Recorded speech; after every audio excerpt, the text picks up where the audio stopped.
Hey everybody, Dodger here. Welcome back to Formula One 2018 in our Haas career, and we need to spend some resource points today. So exciting, I know. So very, very You hit your exciting. last team Oh, goal. Well hi. done. That should get the team a nice boost to their development, and it won't hurt when it comes to your next contract review either. Indeed. Yeah, I think that means we got 500 resource points to end the last race there. I'm curious, though, how is everybody doing? Is everybody stagnant? No. Okay, so this is interesting. Look at Renault and look at Ferrari. It seems to me that, well, actually, Williams, Renault, Ferrari, and a little bit Toro Rosso there, they have decided, as far as I can tell, to not spend their resource points, to not spend the time saving this year's development, and instead they are working on this year's development still. They're still working on the car, trying to make it better for this season. Now, that's probably going to help Ferrari out this season. They are stretching a huge lead over the rest of the pack right now. But might that affect them at the beginning of next season? It could, and I kind of hope it does. But I today need to go back to this one and finish saving all of my research. It's only 200 points here, and you know, about 300 points there. I still have 1,000 resource points. That means I can get back to work. I can actually start saving, or not start saving. I can start developing the car again for next season. And I presume that anything I develop now under chassis is going to be good. It's going to be already developed for the next season. I personally really want to do some aerodynamic increases to the car. I feel like our team's lagging behind in the aerodynamic department, and that's kind of embarrassing for Haas, considering essentially that's Haas's greatest impact on Formula One is their engineering approach and their engineering background. Their aerodynamics, their wind tunnel tech is very good. It should be very good. And with that, I'm going to work on this front wing main flap. That is a 2-week upgrade, and a very large upgrade at that. Pretty big deal there. All right, and that would be ready for Brazil. So we'll at least get to try it this season, if it goes smoothly. All right, that's it for the homework. Let's head to the next race. Hello and welcome from Mexico City, where the teams are getting ready for today's practice session here at the Autodromo Hermanos Rodriguez. You said it, so I don't have to. Yes, Mexico is an interesting track and one that I have let's say, a mixed history with. I don't always do fantastic here, but sometimes it just really clicks with me. We'll see how this car clicks with it. My gut instinct is it should be pretty good here, but I've been wrong before. Today, I will be doing the track acclimatization on camera because this is a track that takes a little getting used to. And then let's also push for... Chance, make sure to run some of our practice programs. Talking about those, Jeff. They don't all need to be done in one session, but there's valuable data there to help race strategy and car development. I usually try to do them in one session. But yeah, I want to try and do the track acclimatization, and then we'll show qualifying pace at least on camera as well, because we need to undo the damages of last week, our poor qualifying there, thanks to some things out of my control. It has put us back a little bit. Alright, well, let me get to practicing, and I'll rejoin you when I'm ready to acclimatize. Alright, here we go. I'm actually recording this early in the week because of some scheduling hang-ups, or not really hang-ups, but just some scheduling changes. And that means that I actually just played this yesterday. In fact... No, 2 days ago. 2 days ago, for the multiplayer series that I unfortunately no longer record because of issues of which, well, we've all seen in last week's single player, and overall just not my cup of tea. That style of F1 gameplay is, but I still do the races so that I didn't leave the field short-handed, because that would be rude. And it does actually somewhat help me stay sharp with F1 and stay in the rhythm here. So there's some benefit to running it. I noticed we were running Singapore, which you'll remember. Oh, that was too slow. Okay, you'll remember. I didn't do too good at Singapore, and I never do. And I always have this problem with heat. I'm always... Ooh, I forgot which way that turn went. That's why you do this program, I suppose. And I still made the gate, that's funny. Was really messy. But yeah, I always struggle with tire heat, or I especially this season struggled. And again, in the multiplayer series, I was having the same thing. And I think I actually kind of figured something out there. I was leaning too hard on the rear brakes, and that's one of the reasons I think I couldn't shed rear tire heat. Even though I wasn't locking the brakes, and I don't use ABS or anything like that, even though I wasn't locking them, it seems like just that rear bias. Thanks, Jeff, for nothing. Yeah, but even though I wasn't locking the rears, it put so much braking pressure on the rear tires that was causing the overheat situation for me, and I was able to actually finally modulate that in that multiplayer race, and it was a nice lesson. Alright, let me focus on the lap here. Some of these turns have what I would call particular... I'm gonna miss that gate. Or peculiar, let's say peculiar entry and apexes. I hesitate to say that it's an awkward track, because I do really like the track, but it is, in some ways, just strange. Missed that one too. This section here, it's just kind of strange, and just the approach to them, it's a little bit, I would say, foreign to me versus a lot of the other tracks. It doesn't come naturally. So it's one of the ones I do typically have to spend a good bit of time with practice at. This, of course, will not be a perfect score by any means, but it will be good. Final lap. This is the final lap of the program. Even though these tires are going to be hot garbage now, I'm still tempted to try another lap here, because I really do want to get this down and score as many of these resource points as possible. I feel like I'm really dialed into that section. I always do this program first, and I don't always have the setup quite dialed in perfect yet for it. Gosh, see, I made the first one, and it pushed me too wide for the second one. Well, this is basically a lost effort now. There's no way. I don't think there's any way we would score perfect on all of them from here, although we're kind of on a good streak, aren't we? Oh, damn, it got sideways on me. That has happened so many times at this track, where the car just gets awkwardly sideways. Well, it's really ruined now. Alright, this is one of those ones where I think I just don't agree with them. I don't agree with their gate placement. I don't agree with their lines around here, so I'm gonna take my good score and forfeit some resource points and move on. Program complete. Program complete. As I kind of suspected they would. The rest of the programs have gone very smoothly. We've gotten perfect scores in tire, fuel, and ERS management. And overall the car feels pretty good. I don't know that it's as good as our end-game Renault.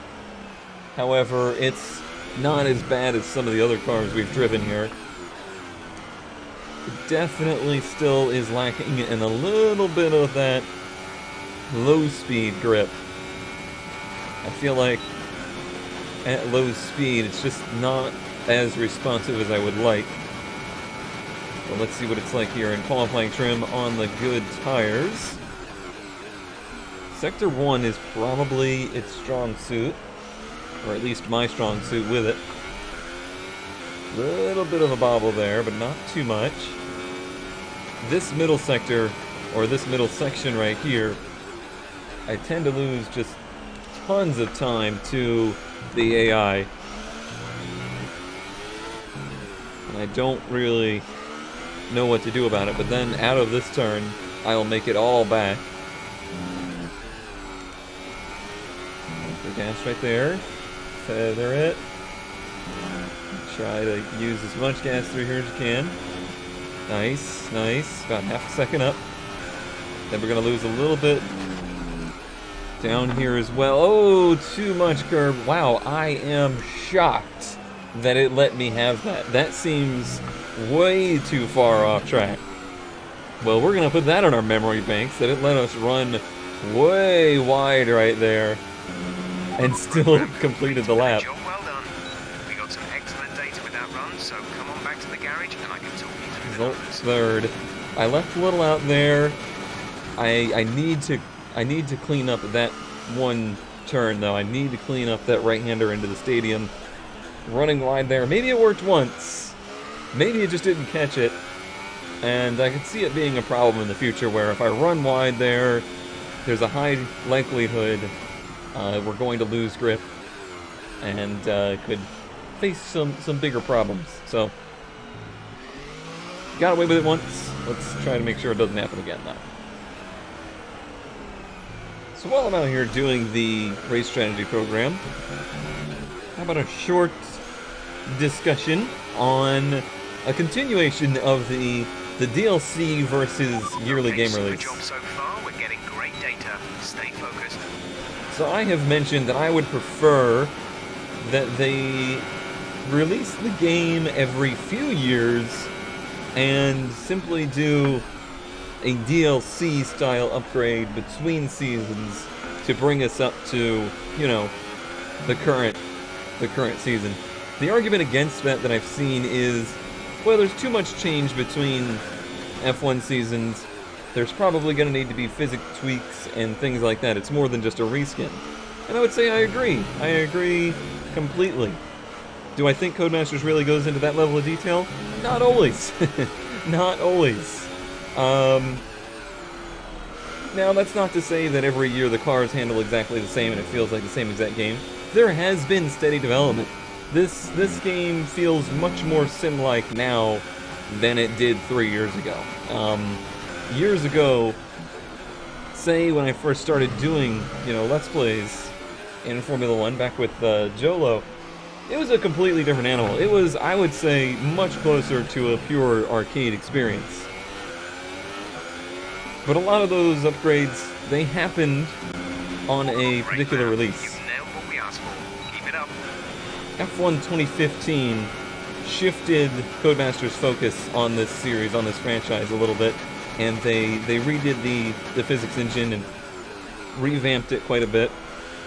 And the game itself was garbage because they put a lot of focus on upgrading the physics engine. So they brought the physics up to spec, but the rest of the game really, really suffered. And we lost. The biggest thing there was the co-op mode, and have never gotten it back. And just in general, pretty much agreed upon that 2015 was not a great game. So in my mind, it would be the case that if they wanted to do an upgrade like they did to 2015, they could, but without compromising the rest of the game to do it.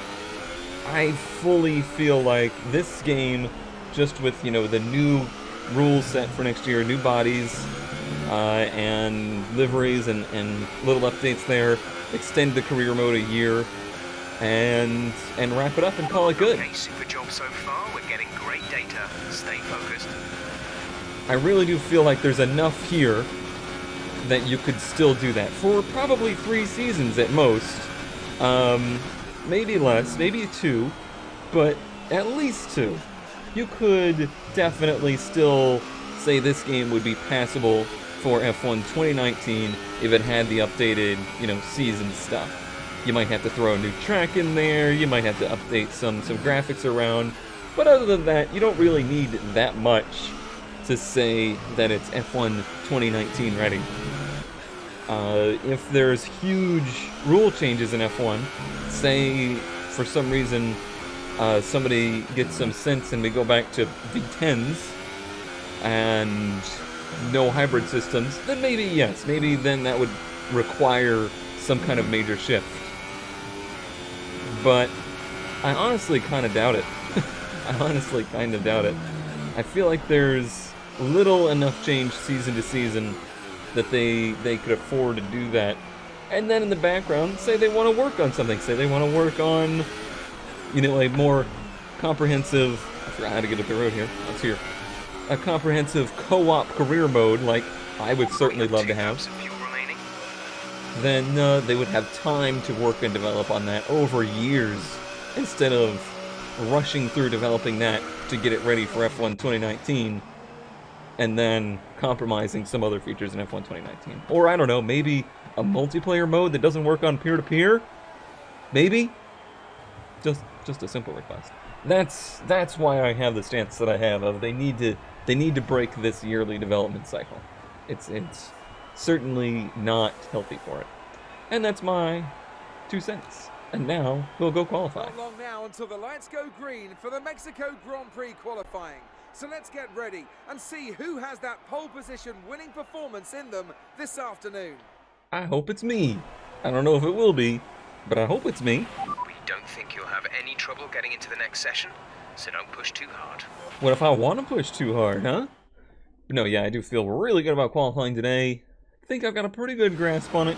There's a couple little areas, especially down here, Sector 2-ish, that I feel like I could improve at, but overall the car feels pretty darn sporty and really showing, I think, a lot of straightaway speed, which is important and could overcome some of the low speed issues with our car. I don't really know where a lot of that straightaway speed is coming from. Maybe I'm using less downforce. Maybe it's just got a lot of engine and a slick body. I'm not sure.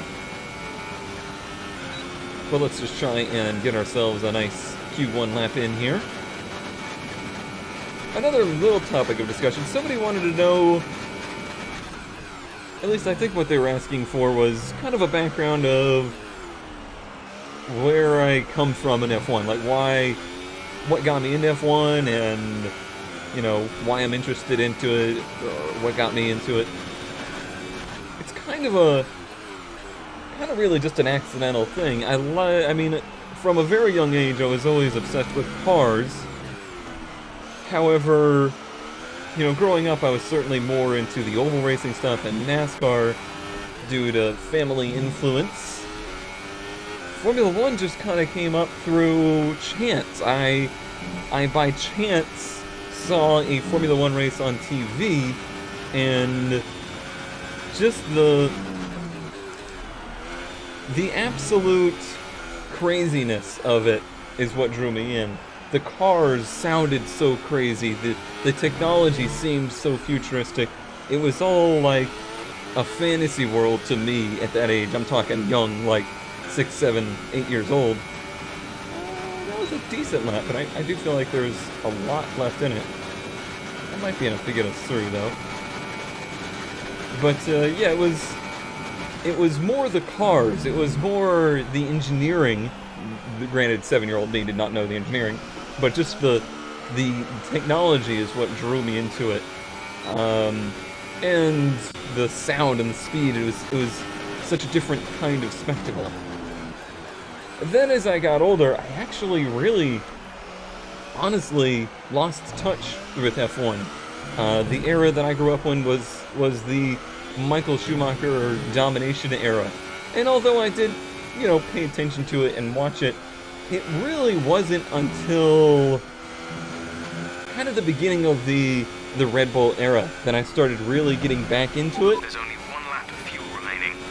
And I think it was really just the freshness of that, the freshness of everything that brought me back to it. It was new faces, it was a changing era, changing of the guard kind of situation, as well as me getting older and better understanding the engineering of F1. The spectacle wears off after a little while, especially, to a kid. But eventually, I started to embrace the actual engineering and the actual technology, and that's what drew me in. Then the V6 era happened, and I kind of actually took a step back again there. It seemed, even though I loved the technology of it, the spectacle, a lot of the spectacle was gone, and I kind of lost interest. As well as the fact that a lot of the effort of the media production and TV production shifted to a lot of the same way that the NASCAR stuff has and the football stuff has, where it's more about the personalities than it is about the cars, and that never really sits well with me. I'd rather it be more about the machines than the personalities, and more about the driving prowess or the driving styles or just their on-track abilities rather So than their far, our off-trackness. fastest lap is a Thanks, Jeff. 1:17.6. I was having a conversation here. I do need to look at the times to make sure I'm in good shape. I'm down to 9th. It was a very, very easy lap. 1:17.6. A lot of people haven't done laps yet.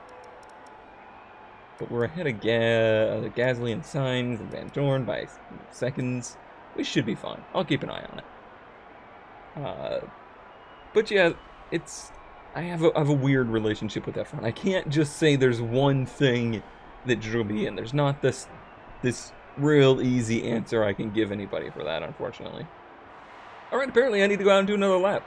This just goes to show how much talking affects a lap. So I'm going to go do a flying lap now to try and make sure I get into Q2.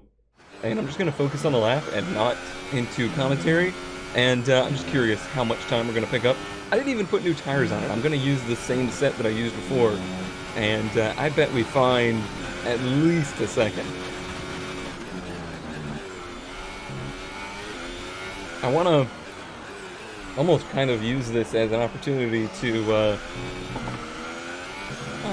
not to talk myself up, to kind of justify just how difficult it is to do this kind of series. I worry sometimes that doesn't come through enough, that the difficulty of doing a commentated series in a game like this, live commentary, is, it's very difficult. Ooh, that was a big wiggle. Still up a little bit there. We only need to get like maybe 3 or 4 tenths. There's definitely that out here on the track.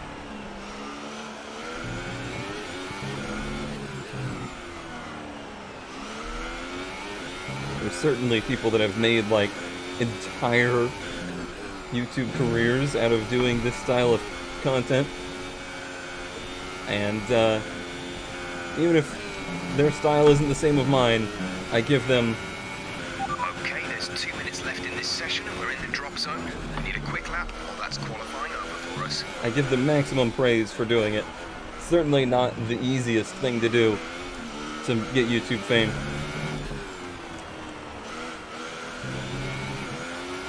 Picked up a ton in that last sector. A little rough out of the turn, but we're up to 11th. Alright, all is well. If we're 11th on old tires, then we should be in really good shape for Q2, I would say. 7 and 11. 7-11. 15-3 from Vettel. I don't know that I have that kind of speed. I feel like our qualifying program maybe misled us a little bit there. Now out for a Q2 lap. Got a little extra fuel on board. If I really need some time, I could probably take a lap's worth of fuel out of this thing yet. But we'll see. I want to try and get into the low 16s. That would be somewhere I'd be a little bit more comfortable with. 15s would be lovely though. Get that DRS right here.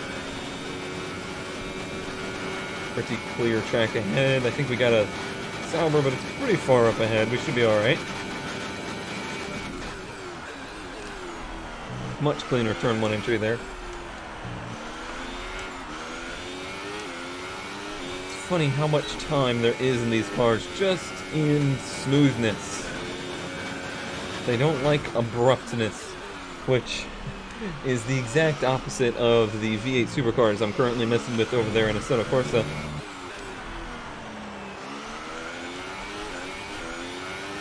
Worlds different.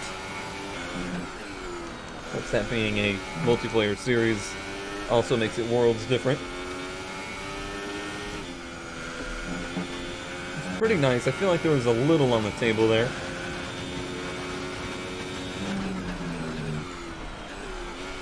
That was nice. A little on the table right there, too.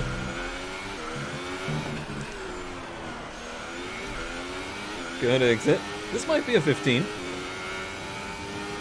15.8. Fantastic. That was the fastest lap. Yeah, that was a fantastic lap. Very pleased with that. Now we're buckled down and focused. Cool, that's probably enough to get us into Q3 easily. 5 and 8, nice run for Magnussen again today. It's good to see him consistently now getting into Q3 and consistently being there to score points. Gives me a lot of hope and a lot of enthusiasm for next season. But now let's take some hope and enthusiasm to Q3. Good run from Danny Rick there. Red Bull really seems to work well in this track. Getting ready for a Q3 flyer. That's a little wide, but this is just the warm-up lap, so hopefully that's not a big deal. I always get nervous when I turn a really good lap in Q2, because I feel like I've wasted my best potential in Q2. But let's hope we can replicate that lap here in Q3. Conditions are staying nice and even. I haven't even looked at the weather if there's going to be any rain in the race. I don't want to know. Let's turn in. Second gear, nice and smooth. Just a little early out of there. The nice part about Q3 is I typically feel comfortable doing 2 runs. I almost always do better on a second run than a first. Small bobble there, just didn't quite hook up right. That was really nice on exit though. Use a little bit of the yellow there. It's good for the turn in, but it can hurt the turn out, and I think that's what happened there. I lost quite a bit of time through the entire S's. So this probably won't be a 15. It'll be a pretty good 16, I would say. I'm still losing lots of time in Sector 3. I've noticed that's typically the case for me on this track. 16.0. Alright, that's a good first effort. But I want to try and improve on that.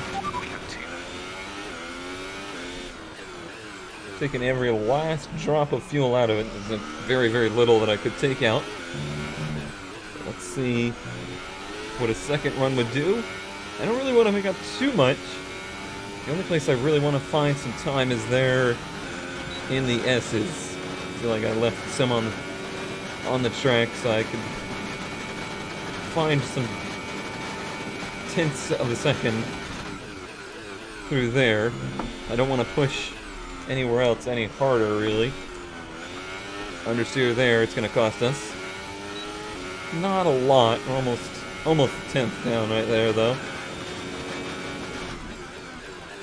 I think there was much more than a tenth left out on the track, though.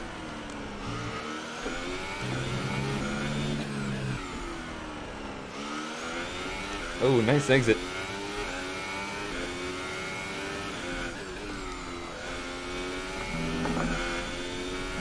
A little bouncy on the curves and a little bit too much curb right there. But I think this is still better. I'm going to try and keep my foot down into it. It was messy, but well controlled. Oh, very nice turn right there. I can't see the delta, but that had to have been at least a tenth of a second improvement. Really push it out of the last turn. Steps out on me a touch. 15.4. Just put in the fastest lap. Good job. I'm pleased. I am pleased. A little messy through the S's.